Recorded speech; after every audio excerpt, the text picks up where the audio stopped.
Whether or not you're a movie person, there are a number of movies you just have to see in this lifetime because they will literally change your life forever. P.S. There might be spoilers ahead, but we'll keep it to a minimum. Now, let's get on with the video.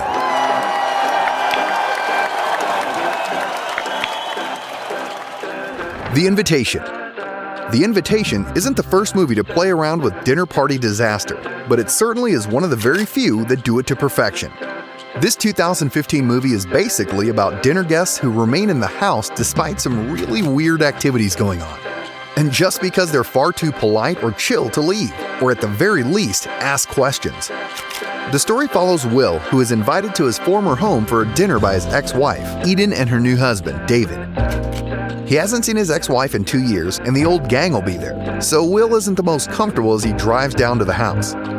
But to make matters even worse, as they, that is, Will and Kara, who are in the car with him, drive to the house, they hit and kill a coyote on the road. So he's already shaken up before even arriving. And that sets the tone of the movie, which is continually turned up as Will tries to navigate through his emotion and the vibes he seems to be getting from his hosts who behave like they belong to some sort of cult. Did you worry about me? Did you think about me? Yeah. I did. Well, I'm fantastic. I've never been better. You don't have to worry about me anymore.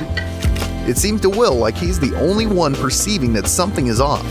So, the whole movie sees Will and the audience try to figure out whether things are actually weird or whether he's just blinded by his emotions. The end is something you certainly won't see coming. Zodiac. The movie Zodiac is a 2007 adaptation of the 1986 nonfiction book of the same title that tells the story of a real-life serial murderer that referred to himself as Zodiac.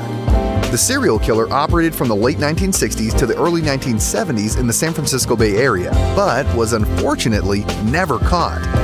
Now, the movie Zodiac tells the fictional story of 3 heroes played by some of Marvel's finest. Robert Downey Jr. as Paul Avery, who's a reporter, Mark Ruffalo as Inspector Dave Toschi, and Jake Gyllenhaal as Robert Graysmith, who's a cartoonist, who bound together to catch this elusive killer. And we see how their understandable curiosity turns into an all-consuming obsession. The beautiful writing and the equally beautiful delivery suck you in and keep you there so you have no choice but to feel what the characters are feeling. You follow them on this wild goose chase throughout the years and can't help but feel frustrated as they hit dead end after dead end and struggle with the fact that some answers will never be known. Certainly a movie to watch. Man, you really keep me down.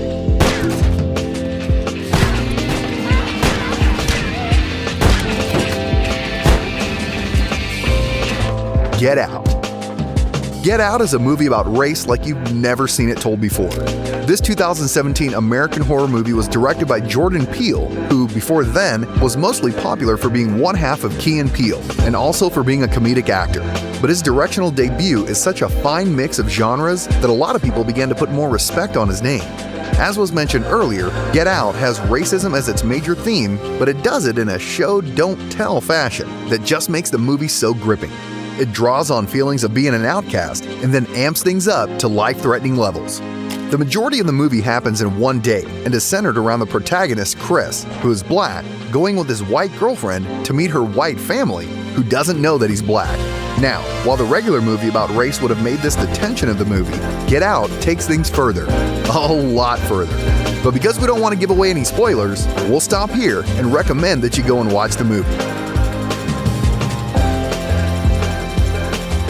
The Babadook.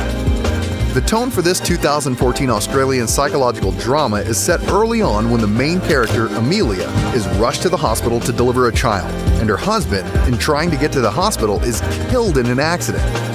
The next scene we see is Amelia, now a single parent, trying to raise her elementary school-age son who is a major headache. Props have to be given to the little boy who plays Samuel because the character was written to be really horrible and loathed by the audience, and the actor played it to perfection. Watching the movie, you'll find yourself torn between hating a child and wondering if you should be. But just as your feelings begin to tip more towards justification for the former, the movie springs a twist in the form of the Babadook, a nasty man that apparently holds evil influence over a household, at least according to a children's book that Sam discovers.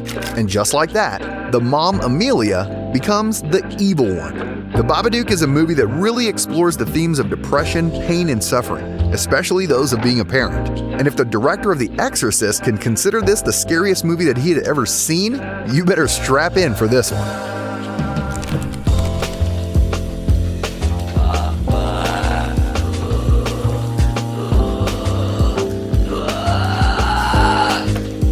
Looper.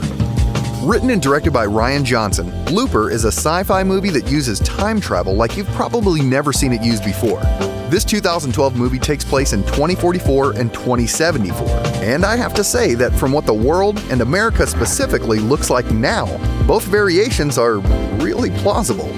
The premise of the movie is that a group of gangsters in 2074, making use of time travel which is illegal, send their victims back in time to 2044 to be disposed of by some hitmen. Then to close the loop, each hitman in the future would be sent back to the past bound and hooded to be killed by their younger self. Based on this premise, young Joe, the main character, is understandably shocked and he discovers that he has to kill himself, his older self.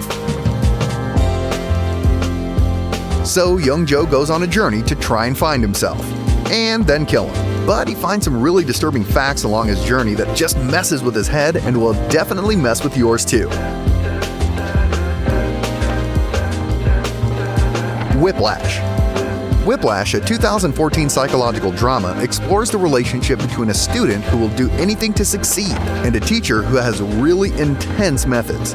The student, Andrew, is an aspiring jazz drummer who is desperate to join a prestigious band of the fictional Schaefer Conservatory which he attends. But his perfectionist, instrument-throwing teacher, Terrence, is really difficult to impress. As a result, desperate Andrew spends all his time training and practicing so hard that his hands bleed and loses practically all of his relationships in the process. Whiplash exposes the price of success, showing that something almost always has to give as you strive for fame and success. This movie is Damien Chazelle's directorial breakout for good reason. Tensions in this movie gradually rise till they climax, and you could just feel all of it in your chest. Ex Machina. Yet another sci-fi movie on this list, Ex Machina explores the relationship between man and technology in a really interesting way. This 2014 British-American movie follows a young programmer, Caleb, who wins an opportunity to work with a super genius who has the money to throw into whatever crazy idea he can come up with. This time around, it's AI backed by a really disturbing personal agenda that takes Caleb some time to notice. We see Caleb develop a crush on a beautiful robot, Ava, who he was tasked with interviewing. Ava, on the other hand, just wants to be free of her confinement, but Nathan, the super genius, is too happy playing God. Ex Machina, which happens to be Alex Garland's directorial debut, creatively uses sci-fi to explore some common topics like the objectification of women by men. You can be sure that when you're done watching this movie, you'll come away with a number of issues to ponder on. That's it for today, and thanks for watching. Please leave a like if you enjoyed the video, subscribe to the channel for even more videos like this, and hit the notification bell icon so that you know when we post a new video. Till next time, we'll see you in the next one.